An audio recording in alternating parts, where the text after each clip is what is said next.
अस्सलामुअलैकुम वरहमतुल्लाहि वबरकातुहू। अज़ीज़ नाज़रीन व सामईन, आज की वीडियो के अंदर हम 16 रमज़ान मुबारक के वज़ाइफ पढ़ेंगे। बाद नमाज फ़जर जो है वह सूरह यासीन एक मरतबा उसकी तिलावत करनी है। उसके बाद रदईतु बिल्लाहि रब्बन व बिल इस्लाम दीनन व बि मुहम्मदिन नबिय्यन 3 मरतबा इसको पढ़ना है।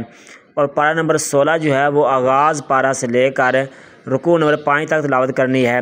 और नमाज ज़ोहर के बाद जो है वह सल्लल्लाहु अला हबीबिही मुहम्मदिन व आलिही व अस्हाबिही वसल्लम इसको 100 मरतबा पढ़ना है। और पारा नंबर जो 16 है इसको रुकू नंबर 6 से लेकर 9 तक तिलावत करनी है।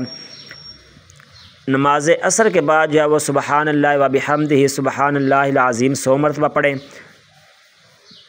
उसके साथ पारा नंबर 16 जो है रुकू नंबर 10 से लेकर 13 तक तिलावत करें।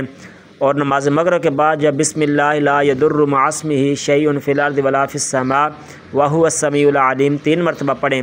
और पारा नंबर 16 जो है रुकू नंबर 14 से लेकर पारा के आखिर तक पढ़ें। और नमाज इशा के बाद जो है वो 20 रकात तरावी जो है वो मुकम्मल पढ़ें और साथ उसके सूरह मुल्क की तिलावत भी करें। ये थे हमारे आज के 16वें रोज़े के वज़ाइफ। उम्मीद आपको ये वीडियो पसंद आई होगी, तो मेरे चैनल को लाजमी सब्सक्राइब करें, बेल आइकन पर लाजमी क्लिक करें ताकि हर नई आने वाले वीडियो का नोटिफिकेशन आप तक पहुंच सके। वस्सलाम।